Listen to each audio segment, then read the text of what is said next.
The crisp autumn wind whistled through the empty streets of downtown Chicago as a 12-year-old boy huddled beneath a thin blanket in the doorway of an abandoned storefront. His worn backpack served as his pillow, containing everything he owned in this world: 2 t-shirts, a pair of jeans, and a dog-eared library book he'd read countless times. Life hadn't always been this way for Andre. Just 6 months ago, he had a home, a loving grandmother who raised him since he was 2, and dreams of becoming a doctor someday. But when his grandmother fell ill and passed away, the system failed him. With no other family to turn to, he became another statistic, another child lost in the maze of foster care and group homes. Andre was different from most kids his age. While others his age complained about homework, he spent his days trying to stay warm and finding his next meal. But there was something special about him that people noticed. His eyes held a wisdom far beyond his years, and despite his circumstances, he never lost his gentle smile or his willingness to help others. One particularly cold morning, while searching through a dumpster behind a cafe for something to eat, he found an expensive-looking leather wallet. His fingers trembled as he opened it, not from the cold, but from the moral dilemma he faced. Inside was more cash than he'd ever seen in his life, enough to buy food for weeks, maybe even a warm coat for the approaching winter. But what caught his eye wasn't the money. It was a photograph, worn around the edges as if it had been handled countless times. The photo showed a young black boy, maybe 7 or 8 years old, wearing a bright yellow raincoat and holding a toy airplane. Andre's heart stopped. The boy in the photo looked exactly like him at that age, down to the small scar above his right eyebrow from falling off his bike. He sat there for what felt like hours, studying every detail of the photo. The background showed a house he'd never seen, with a red door and white picket fence. The boy was smiling broadly, displaying the same gap between his front teeth that Andre had until last year. It was like looking at a ghost from a past he'd never lived. The wallet belonged to someone named Richard Thompson, according to the driver's license. The address listed was in the wealthy Gold Coast neighborhood, just a few miles north. Andre knew what most people would do: take the money and throw the wallet away. Life on the streets had taught him that sometimes survival meant making tough choices. But his grandmother's words echoed in his mind: "Your character is what you do when nobody's watching." That afternoon, Andre walked the 3 miles to the address on the license, his feet aching in his too small shoes. The closer he got to the Gold Coast, the more out of place he felt. People crossed the street when they saw him coming, clutching their bags closer. Security guards watched him suspiciously as he passed. Expensive boutiques and restaurants. Finally, he stood before a magnificent brownstone with perfectly manicured hedges. His heart pounded as he climbed the steps to the front door. Before he could talk himself out of it, he pressed the doorbell. The sound echoed inside, and for a moment, he considered running away. The door opened, revealing a tall man in his 60s, dressed in an impeccable suit. His eyes widened slightly at the sight of Andre, but he didn't immediately shut the door like many others had done before. "Can I help you?" the man asked, his voice deep but not unkind. Andre's throat felt dry. "Are you Mr. Thompson?" When the man nodded, Andre pulled the wallet from his pocket. "I found this. I think it belongs to you." Mr. Thompson's face transformed from surprise to relief. "My wallet. I've been looking everywhere for it." He reached for it, then paused, studying Andre's face more closely. His expression changed to one of shock, then something Andre couldn't quite read. "Would you like to come inside for a moment?" Mr. Thompson asked, his voice slightly shaky. "I'd like to properly thank you, and I think we need to talk." Andre hesitated. His survival instincts screamed at him to run, but something in the man's eyes, a mixture of kindness and what looked like recognition, made him stay. As he stepped into the warm foyer, he had no way of knowing that this moment would change not just his life, but would unravel a story that had been buried for over a decade. The house smelled like cinnamon and coffee, and Andre's empty stomach growled audibly. Mr. Thompson led him to a kitchen that was bigger than any room Andre had ever seen. A housekeeper was pulling fresh cookies from the oven, and the contrast between this world and the one Andre had been living in couldn't have been starker. "Please, sit," Mr. Thompson said, pulling out a chair at the kitchen island. "Would you like some cookies? Milk?" Andre nodded, trying not to appear too eager, but his hands trembled as he reached for a warm cookie. As Andre ate, Mr. Thompson sat across from him, the wallet placed between them like a bridge connecting their two worlds. The older man's eyes never left Andre's face, studying every feature with an intensity that should have been uncomfortable but somehow wasn't. "That photo in your wallet," Andre finally said, breaking the silence. "The boy, he looks just like me when I was little." "How is that possible?" Mr. Thompson's hands gripped his coffee mug tightly. "That's because..." He started, then stopped, collecting himself. "That photo was taken 12 years ago, and it wasn't just any boy. It was my son. My biological son, who was taken from me under circumstances I've spent over a decade trying to unravel." The cookie in Andre's hand stopped halfway to his mouth. The warmth of the kitchen suddenly felt stifling as the implications of Mr. Thompson's words began to sink in. The connection he'd felt to that photo hadn't been a coincidence. The gap-toothed smile, the scar above his eyebrow, they weren't just similar features. They were his features, captured in a moment from a life he couldn't remember. As the day's last light filtered through the kitchen windows, Andre sat in that unfamiliar kitchen, on the verge of discovering a truth that would reshape everything he thought he knew about himself. The wallet that had led him here lay between them, no longer just a lost item but a key that had unlocked a door to his past, and possibly his future. The grandfather clock in the hallway chimed 6 times as Andre sat in Mr. Thompson's study, surrounded by leather-bound books and family photographs. His eyes were drawn to a particular photo on the desk, a younger Mr. Thompson holding a baby, his smile radiating pure joy. The same baby that would grow up to be the boy in the wallet photo. The same boy who might be him. "I need to tell you about your mother," Mr. Thompson said softly, settling into his chair.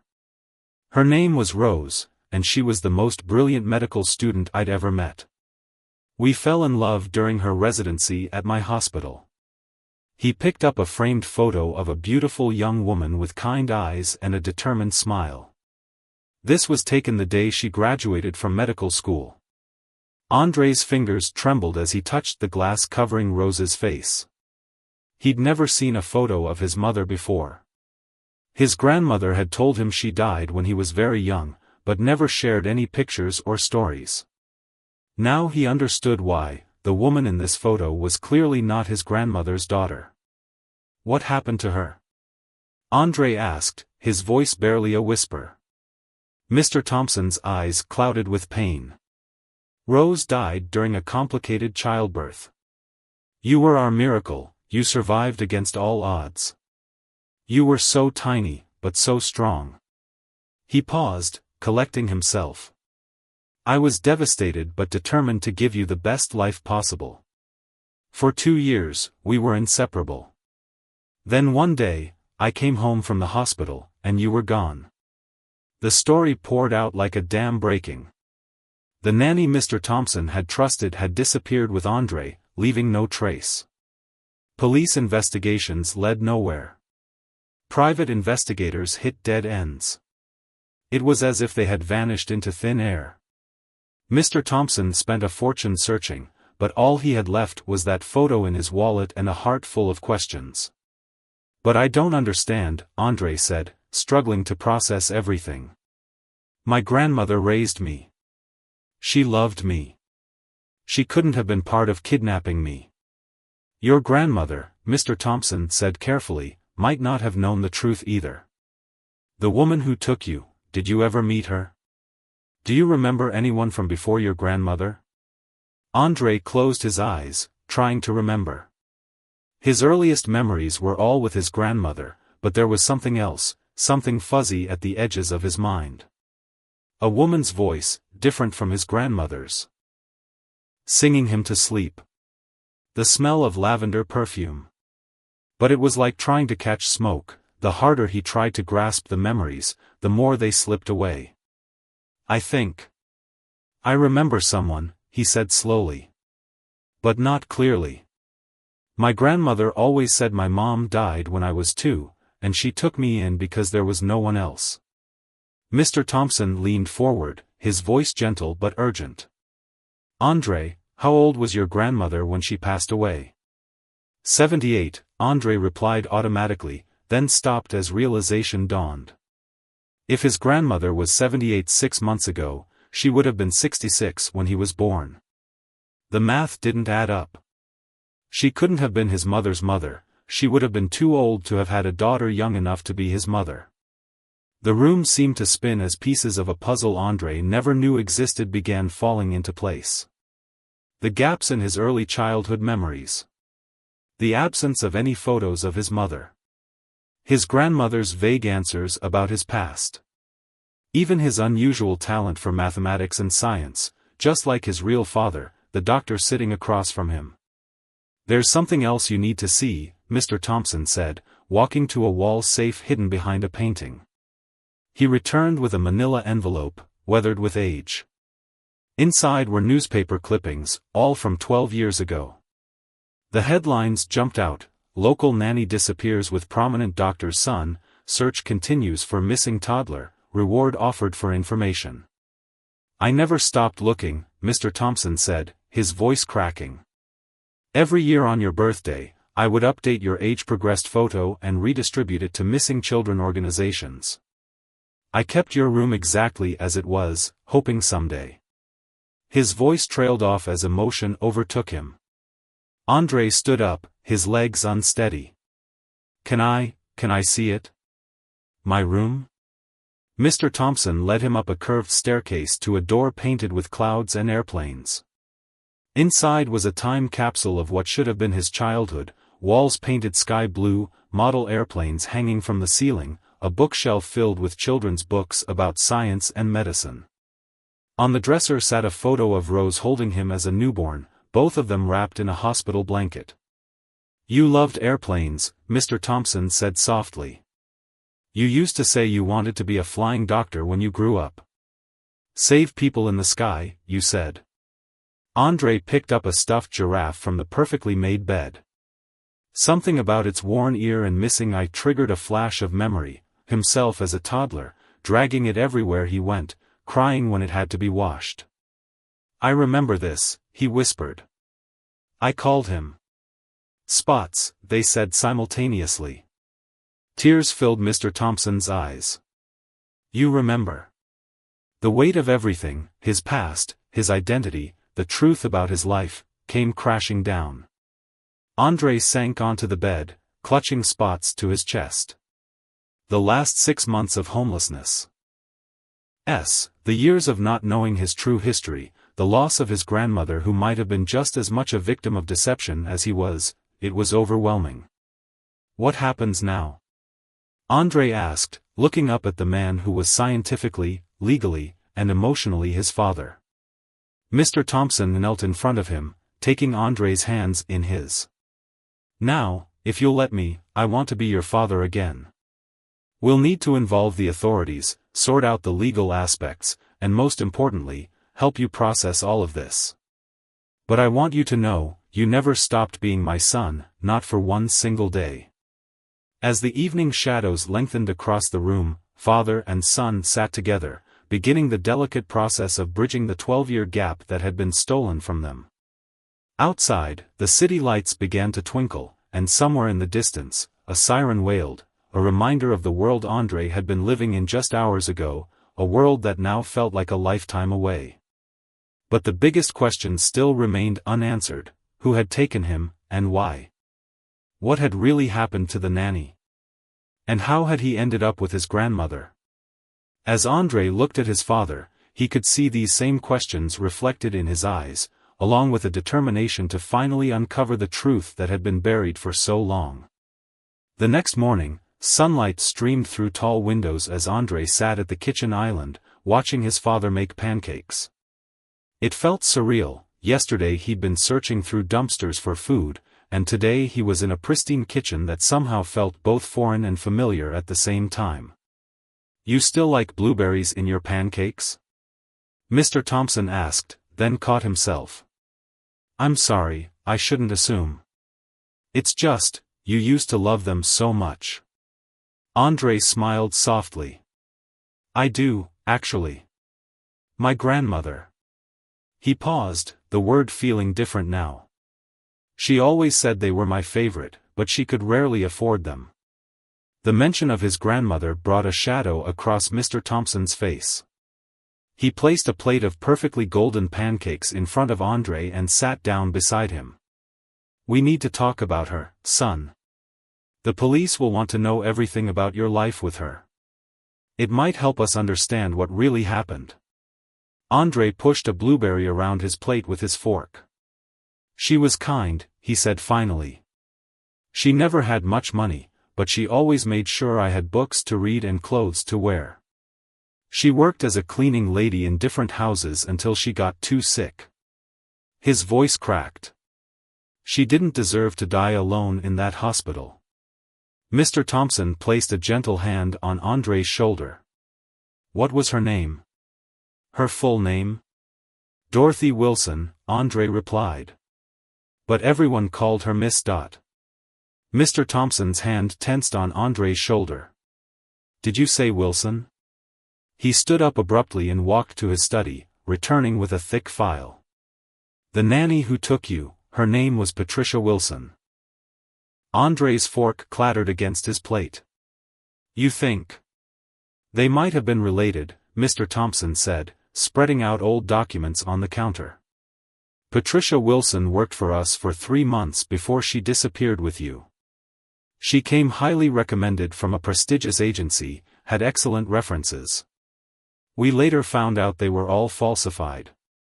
He pulled out a photograph that made Andre's breath catch. It showed a younger version of his grandmother standing next to another woman. They had the same eyes, the same gentle smile. "That's her," Andre whispered. "The woman I remember. The one who smelled like lavender." "Your grandmother's sister," Mr. Thompson said quietly. "Patricia Wilson. She was the one who took you."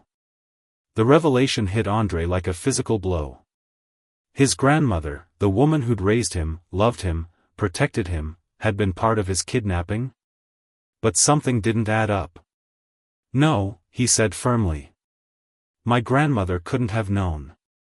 She wouldn't have lived in poverty all those years if she'd been part of a plan to take me from a wealthy family." Mr. Thompson started pacing, his doctor's mind clearly working to piece everything together. "Maybe she didn't know at first. Patricia might have told her a different story, that you were her child, or that you needed protection from something. Your grandmother might have only been trying to help her sister and an innocent child." Andre closed his eyes, memories flooding back. His grandmother's sad eyes whenever he asked about his parents. The way she changed the subject when he questioned why there were no baby pictures of him. Her tearful prayers late at night when she thought he was sleeping, asking for forgiveness for something he never understood. "There's more," Mr. Thompson said, pulling out another document. "According to this police report from 11 years ago, Patricia Wilson was found dead in a hotel room in Milwaukee. Apparent suicide. She left a note, but it never mentioned you or what she'd done with you. The police searched, but by then, the trail was cold." Andre felt the room spinning. His aunt, a woman he barely remembered, had stolen him from his father, given him to her sister to raise, and then taken her own life. But why? What could have driven her to such desperate actions? "I remember something," Andre said slowly, a long-buried memory surfacing. "When I was about 7, a man came to our apartment. My grandmother was terrified. She made me hide in the closet until he left. I heard them arguing about money, about secrets. She was crying, begging him to leave us alone." Mr. Thompson leaned forward intently. "Can you remember what he looked like?" Andre concentrated. Tall. Well-dressed. He had a deep scar on his chin. My grandmother called him Mr. Hayes. The color drained from Mr. Thompson's face. Robert Hayes. He was on the hospital board when your mother was a resident. He was forced to resign after she filed a complaint about his inappropriate behavior toward female staff. He disappeared right after you were taken. The pieces were starting to form a darker picture. You think he had something to do with my kidnapping? I think, Mr. Thompson said carefully, that your mother might have known something about Hayes, something bigger than harassment complaints. Something worth killing to keep quiet. Andre's mind raced. And my aunt, Patricia, she must have known too. Maybe she took me to protect me from him. But then why didn't she tell you? Because she was terrified, a new voice said from the doorway. They turned to see Maria, the housekeeper who'd been with the family for over 20 years. Her hands were shaking as she clutched a yellowed envelope. I should have told you this years ago, Dr. Thompson, but Patricia made me promise.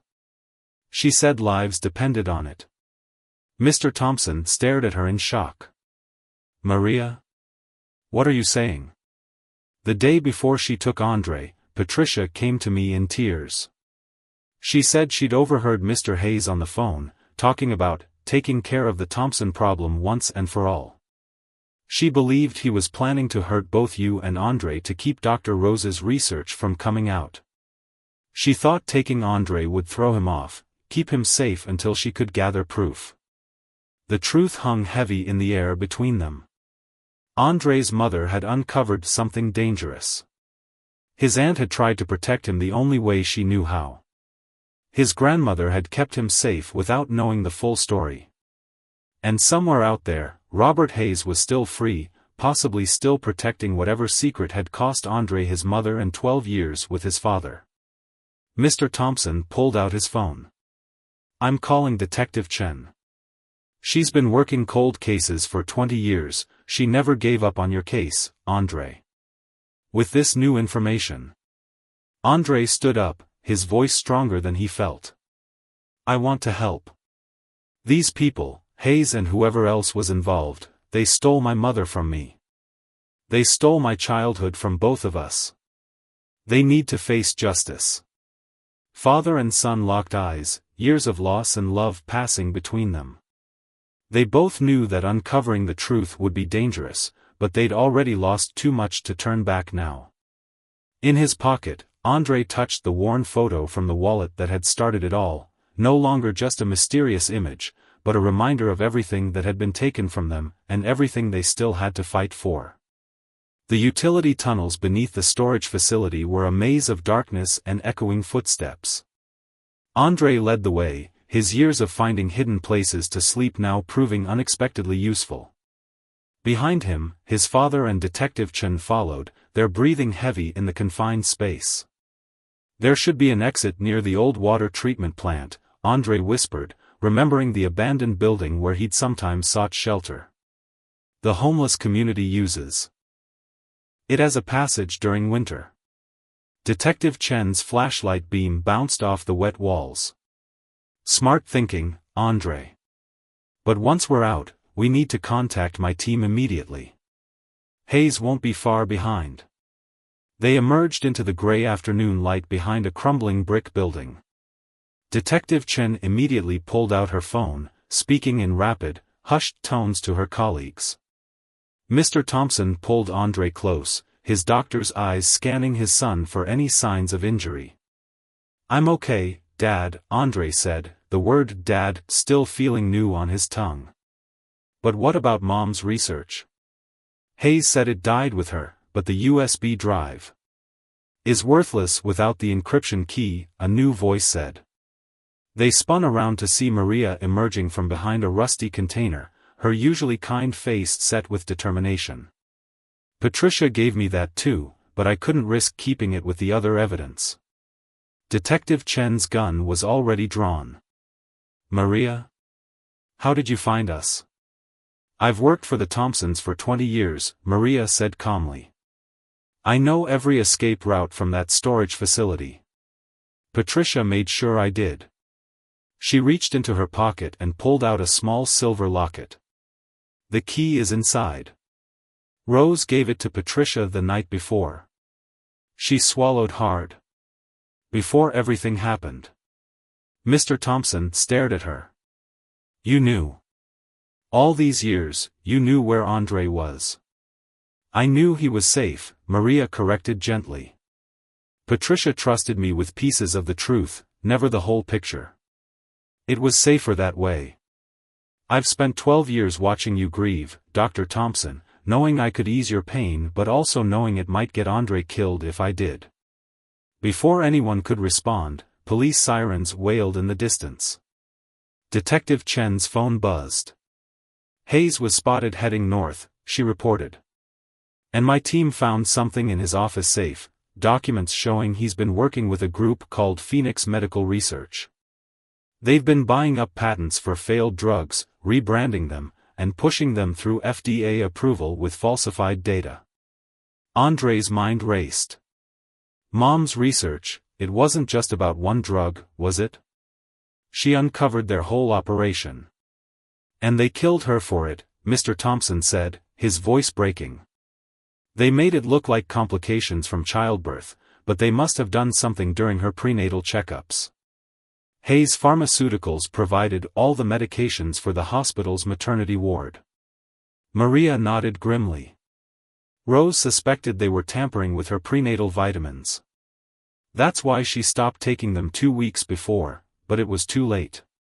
She knew they would come after her family next, so she split up the evidence. The data went to Patricia, the encryption key to me. The sound of approaching vehicles made them all tense. Detective Chen's phone buzzed again. It's my team, she confirmed. They've secured a safe house. We need to move now. But Andre stood his ground. No more running, he said firmly. Mom died trying to expose these people. They took away my childhood, my father, everything. We have the evidence now. We need to finish what she started. Mr. Thompson placed his hands on Andre's shoulders. Son, it's too dangerous. Hayes and his people are counting on us to run, Andre interrupted. That's what they expect. But what if we did something they'd never expect? What if we went public? Detective Chen raised an eyebrow. What do you mean? The annual Hayes Pharmaceuticals charity gala, Maria said suddenly. It's tomorrow night. Every major health organization and media outlet will be there. James Carter is supposed to announce their new drug lineup. A slow smile spread across Detective Chen's face. And I happen to have an invitation. As head of special investigations, I get invited to all the major corporate events. She turned to Mr. Thompson. You should have won too, as a prominent physician. Andre looked at his father. This is our chance.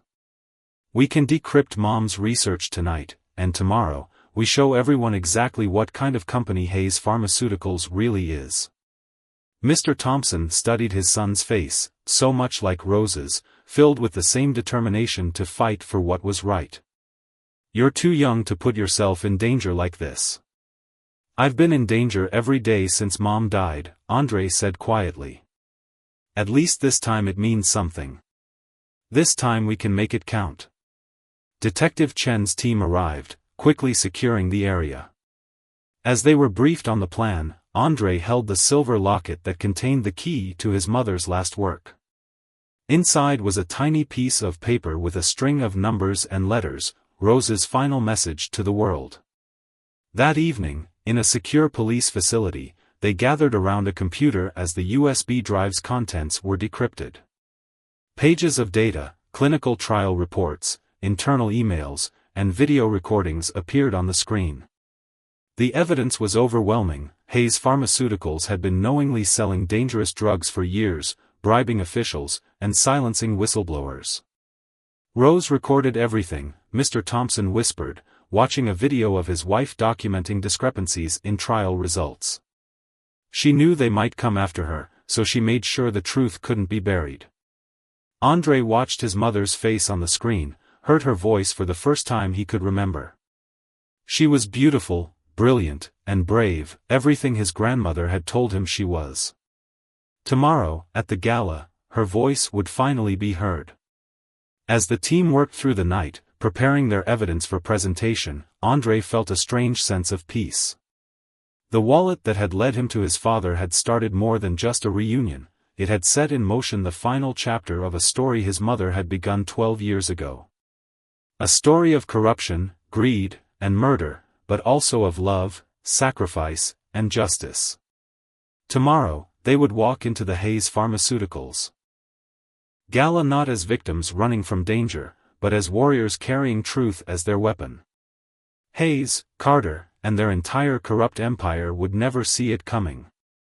The Grand Plaza Hotel glittered like a jewel in the Chicago night, its ballroom filled with the city's elite for the Hayes Pharmaceuticals annual charity gala. Andrei stood before a mirror in a hidden security room, adjusting the tie of his first-ever suit. His father had insisted on having it properly tailored, even on such short notice. "You look just like your mother on our first date," Mr. Thompson said softly, helping Andrei straighten his collar. She had that same look in her eyes, nervous but determined. Detective Chen entered the room, elegant in an evening gown but with her badge and gun concealed beneath her wrap. "Teams are in position.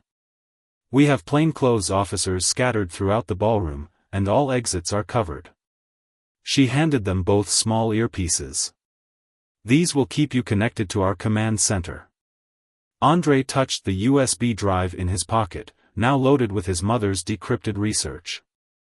In his other pocket was the worn wallet that had started everything, his good luck charm for the night ahead. "Remember the plan," Detective Chen continued. "Dr. Thompson, you'll be in the audience as usual. Andrei will stay in the secure back area with our tech team until we confirm Hayes and Carter are both present. Maria is already inside, working with the catering staff to monitor their movements."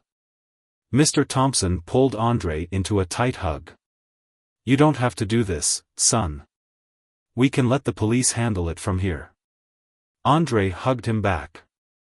"Mom didn't back down. Neither will I." They made their way through the hotel service corridors to their positions. The ballroom was a scene of elegant chaos, executives in tuxedos, doctors in designer dresses, reporters with barely concealed recording devices, all mingling under crystal chandeliers.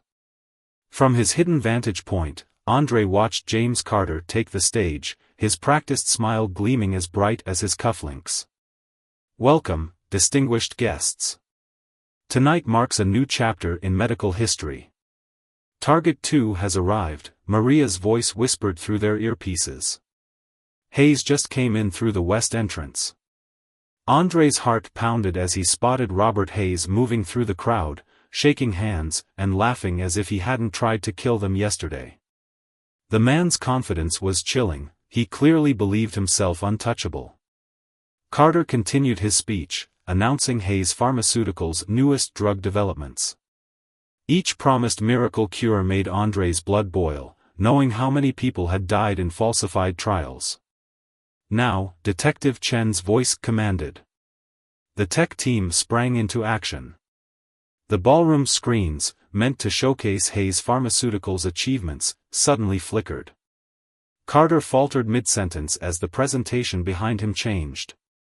Dr. Rose Thompson's face appeared on every screen, her voice clear and strong. "My name is Dr. Rose Thompson. If you're seeing this, I'm probably dead, but the truth I uncovered cannot die with me." The ballroom erupted in murmurs. Mr. Thompson, standing in the audience, straightened his shoulders as his wife's image looked out over the crowd. Hayes and Carter exchanged panicked glances. The presentation continued, showing damning evidence of falsified trial data, internal emails ordering the cover-up of patient deaths, and financial records revealing bribes to FDA officials. With each new revelation, the murmurs grew louder. "That's not all," Andrei's voice rang out as he stepped into view. The crowd turned, gasps rippling through the room as people recognized his resemblance to the woman on screen. Robert Hayes didn't just hide evidence, he killed my mother to keep her quiet. Then he tried to kill me and my father yesterday. Hayes lunged for the nearest exit but found his path blocked by police officers. Carter made a break for the kitchen, only to find Maria and more officers waiting. "It's over," Detective Chen announced, her badge now visible as she approached the stage. "Robert Hayes, James Carter, you're under arrest for the murder of Dr. Rose Thompson, attempted murder, conspiracy." The ballroom descended into controlled chaos as officers moved in. Reporters rushed to get statements, phones recording everything. Medical officials huddled in shocked groups, realizing how many of their prescriptions had been based on lies. Andre felt his father's arm around his shoulders as they watched Hayes and Carter being led away in handcuffs. "Your mother would be so proud of you," Mr. Thompson whispered. But the night wasn't over. As Hayes passed them, he stopped, despite the officers pulling his arms. "You think this changes anything?" he snarled. "I have friends in places you can't imagine. Judges, senators." "Not anymore," a new voice called out. Everyone turned to see a distinguished older man approaching, the Attorney General himself, who had been quietly present in the audience. "We've been building a federal case against Hayes Pharmaceuticals for months. Dr. Thompson's evidence was the final piece we needed. Mr. Hayes, your friends are about to be very busy with their own legal troubles." Camera flashes exploded as Hayes and Carter were led out. Andre felt overwhelmed by the reporters pressing closer, shouting questions. His father pulled him protectively closer. "Dr. Thompson. How long have you known your son was alive? Andre. How did you find your father? What happened 12 years ago?" Detective Chen stepped in, creating a barrier. "Full statements will be released tomorrow. For now, this family deserves some privacy." As they made their way through the crowd, Andre felt a tug on his sleeve. A young woman in medical scrubs had tears in her eyes. "My sister died during one of their trials last year," she said softly. "Thank you. Thank you for exposing the truth." More people approached, families of victims, honest doctors who had suspected something wrong but couldn't prove it, even former Hayes employees who had been silenced by threats. Each had a story, each thanked them for bringing the truth to light. Maria found them as they reached the hotel lobby. "The police found documents in Carter's office safe," she reported. "Names of everyone involved in the conspiracy. It's going to bring down half the pharmaceutical board and a dozen regulatory officials." Mr. Thompson nodded grimly. Rose's last gift to the medical community, cleaning house. Andre pulled out the wallet that had started it all, looking at the photo that had changed his life. "It's strange," he said. "If I hadn't found this wallet, if I hadn't been honest and returned it, you would have found your way back to us somehow," his father said firmly. "You're your mother's son, determined, brave, and unwilling to look away from the truth." As they stepped out into the cool Chicago night, reporters still calling questions from behind police lines, Andre felt both exhausted and energized. The truth was out, justice was in motion, and he had finally found his place in the world. But something still nagged at him. One piece of the puzzle remained unclear: how had his Aunt Patricia known so much about Hayes's plans? Who had helped her hide Andre all those years ago? And why did he have a feeling that tonight's revelations were just the beginning of an even bigger story? The morning after the gala, Andre sat in Detective Chen's office, surrounded by boxes of evidence recovered from Hayes Pharmaceuticals. His father was speaking with federal prosecutors down the hall, while Maria sorted through years of hospital records, looking for other potential victims of Hayes's corrupt drug trials. "Look at this," Detective Chen said, pulling out a weathered notebook. "It's Patricia's diary. We found it in a hidden compartment in that storage unit." She handed it to Andre, her eyes gentle. "You should read it. It might help answer some of your questions."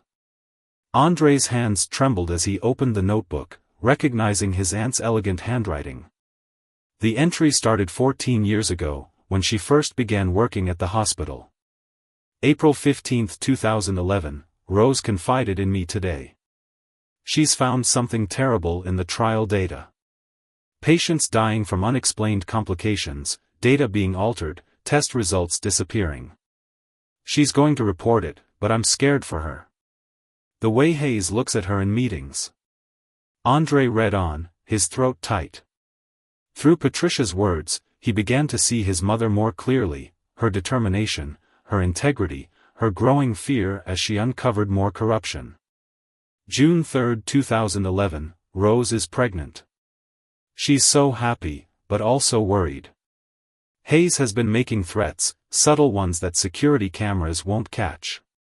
Today I overheard him on the phone, something about taking care of loose ends. I've started documenting everything.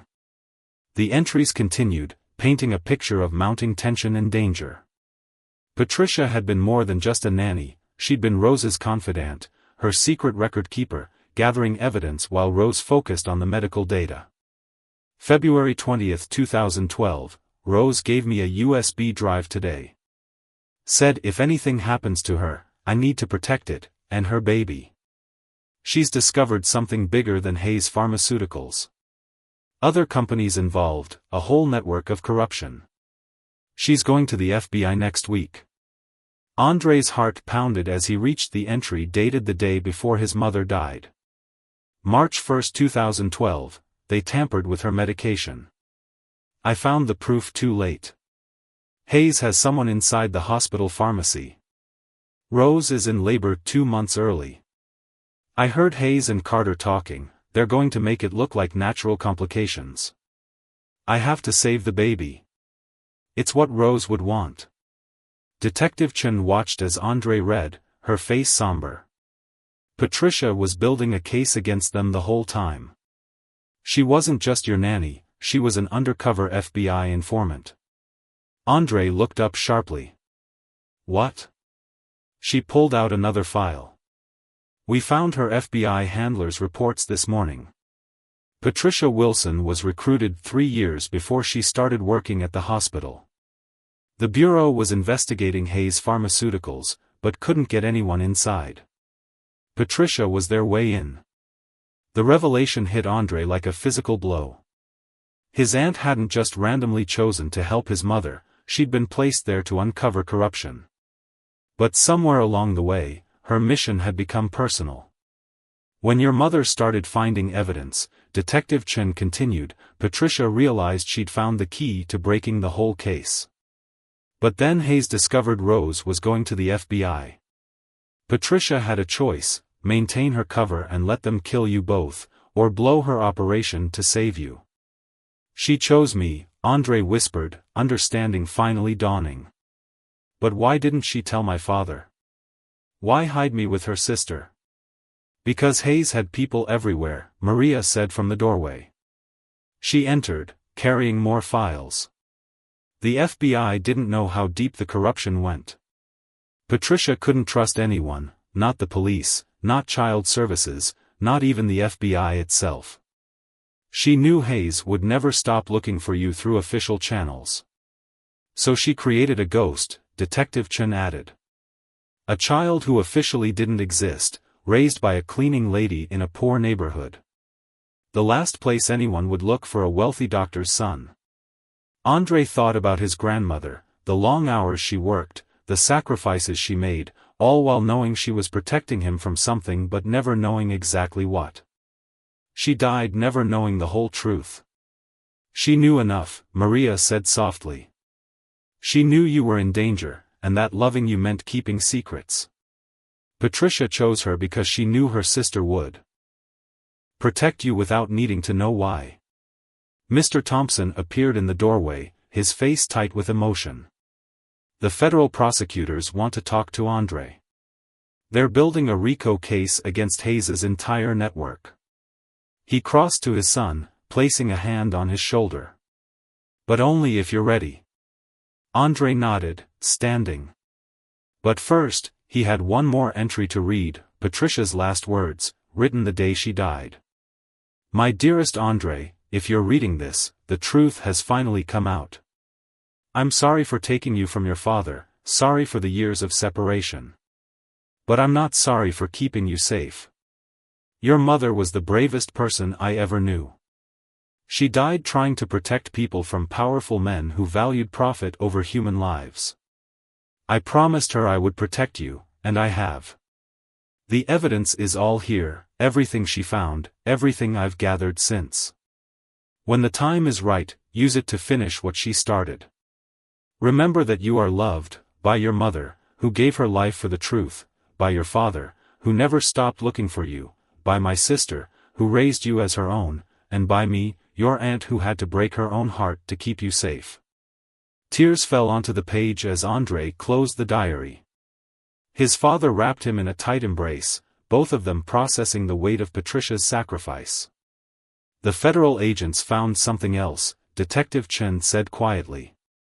Hayes's network, it wasn't just about pharmaceuticals. They were involved in medical insurance fraud, illegal medical testing in developing countries, black market organ trafficking. Rose and Patricia uncovered a conspiracy worth billions. And now we can bring it all down, Andre said, wiping his eyes. He stood straighter, his mother's determination shining in his face. We have the evidence, we have the truth, and we have something they never expected. What's that? His father asked. A family that never gave up, Andre replied. Mom died protecting the truth. Aunt Patricia gave up everything to protect me. Grandmother raised me knowing she might be in danger. Maria kept our secrets. And you, Dad, you never stopped looking. He picked up the wallet that had started it all, now sitting on Detective Chen's desk. We're all still here, still fighting.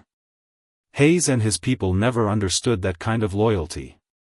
As they prepared to meet with the federal prosecutors, Andre felt a deep sense of purpose. The story that began with a lost wallet had become something much bigger, a chance to expose corruption, honor his mother's sacrifice, and bring justice to countless victims. But most importantly, it had brought together a family bound not just by blood, but by an unshakable commitment to truth and justice.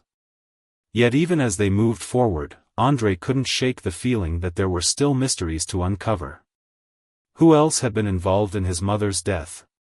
How deep did the corruption really go? And what other secrets lay hidden in the mountain of evidence they'd only begun to explore? 3 months after the gala that exposed Hayes Pharmaceuticals, Andre stood before a federal courthouse, watching as Robert Hayes and James Carter were led inside for sentencing. The summer sun was bright, but not as bright as the hope in his heart. His father stood beside him, both of them wearing the justice pins that had become a symbol of the movement sparked by his mother's research. The case had grown far beyond what anyone expected. Once Hayes's network began to crumble, whistleblowers came forward from pharmaceutical companies across the country. Dr. Chen's investigation had uncovered corruption in medical boards, research facilities, and government agencies. The ripple effect was changing the entire healthcare industry. Ready? His father asked, straightening Andre's tie. They were both scheduled to speak at the sentencing, sharing their impact statements with the court. Andre nodded, touching the worn wallet in his pocket. He'd kept it as a reminder of how a single moment of honesty had changed everything. Inside, alongside the photo that had first connected him to his father, he now kept a small photo of his mother, his grandmother, and his Aunt Patricia, the 3 women who had sacrificed everything to protect him. Inside the courtroom, Hayes and Carter sat in Prison Orange, their empire in ruins. The evidence Patricia and Rose had gathered, combined with the federal investigation, had led to over 200 indictments. Companies were being reformed, policies rewritten, oversight strengthened. When it was Andre's turn to speak, he approached the podium with steady steps. The courtroom was packed with families of victims, medical professionals, and media representatives. But Andre focused on the 2 men who had caused so much pain. 12 years ago, he began, my mother discovered that you were hiding the deaths of innocent people to protect your profits. When she tried to expose the truth, you killed her. You thought that would be the end of it. But you didn't understand what my mother always knew, that truth is like light. You can try to bury it in darkness, but it will always find a way to shine. He spoke about growing up in poverty, about his grandmother's love and sacrifice, about Patricia's courage in giving up everything to keep him safe. He talked about Maria's years of silent vigilance, and his father's unwavering search for him. With each word, Hayes seemed to shrink smaller in his seat. You built your empire on lies, Andre continued, but my family built something stronger on truth. My mother's research has already saved thousands of lives. New safety protocols are being implemented because of her work. The changes she fought for are finally happening. When he finished, there wasn't a dry eye in the courtroom. The judge's sentencing was swift and severe: life imprisonment for Hayes and Carter, massive fines that would bankrupt their allies, and complete forfeiture of all assets to a victim compensation fund. Outside the courthouse, Andre and his father met with Detective Chen and Maria. The detective had been promoted to head a new federal task force on medical fraud, inspired by their case. Maria had become a key witness, her years of careful observation helping to identify other conspirators. "There's something else you should see," Detective Chen said, handing Andre a file. "We found this in Hayes's personal vault. It's a letter your mother wrote to you the day before she died." Andre's hands trembled as he opened it, his father's arm steady around his shoulders. The paper was aged, but his mother's words were clear and strong. "My dearest son. If you're reading this, then the truth has finally come to light. I'm fighting against people who have forgotten that medicine is about helping others, not profit. They've threatened me, but I can't stop, not when lives are at stake. I want you to know that everything I'm doing is for you, for the world you'll grow up in. I don't know what will happen tomorrow, but I know this: love is stronger than greed, truth is more powerful than lies, and one person standing up for what's right can change the world. Your father is the best man I've ever known. If I'm not there to see you grow up, know that you are loved beyond measure. Be brave, be kind, and never stop fighting for what's right. All my love. Mom." Andre wiped his eyes, passing the letter to his father, whose tears fell freely as he read his wife's last words. Around them, reporters were gathering, wanting statements about the sentencing, but Detective Chen kept them at bay. "There's one more thing," Maria said softly. She pulled out an old photograph she'd found in the hospital archives. It showed Rose at a medical conference, pregnant with Andre, standing at a podium. She was presenting research on making healthcare more accessible to underprivileged communities. Even then, she was fighting for those who needed help most. Andre studied the photo, seeing his own determination reflected in his mother's face. The past 3 months had brought so many changes: the truth about his past, justice for his mother, reunification with his father. But they'd also shown him his future. "I've decided to accept the scholarship," he told his father. Several universities had offered him full rides after his story became public, but he'd chosen his mother's alma mater. "I want to study medicine, like Mom. But also law, like Detective Chen suggested. There's still so much work to do." Mr. Thompson smiled proudly. "Your mother would love that. A doctor who fights for justice, it's perfect." They walked down the courthouse steps together, past reporters and well-wishers. The Victim Compensation Fund would ensure Andre would never want for anything again, but he'd insisted on setting up a foundation in his mother's name instead, dedicated to making healthcare accessible to underprivileged communities and protecting whistleblowers in the medical field. At the bottom of the steps, they found a surprise: dozens of former Hayes Pharmaceuticals employees and families of victims, holding candles despite the daylight. As Andre approached, they began lighting each other's candles, creating a sea of tiny flames. "This is the Light of Truth Vigil, explained a woman whose sister had died in one of Hayes's drug trials. It started after the gala. Every time someone speaks up about corruption in healthcare, we light candles to show them they're not alone. Andre looked out at the flames, each one representing a life touched by his mother's courage, his aunt's sacrifice, his grandmother's love, and his own journey from a homeless boy to the spark that lit a movement for change. The wallet that had started it all rested in his pocket, no longer just a lost item but a symbol of how fate, courage, and truth had woven together to create justice. His father squeezed his shoulder, and Andre knew that while one chapter of their story was ending, another was just beginning. As the summer breeze carried the scent of hope and healing, Andre thought about the 12-year journey that had led to this moment. From a scared little boy protected by his aunt's desperate plan, to a homeless teen guided by his grandmother's love, to a young man carrying his mother's legacy forward, every step had been leading him here. The truth had finally found its way into the light, and with it came not just justice, but something even more precious, the chance to continue the work his mother had started, surrounded by the love of the family that had never stopped fighting for what was right.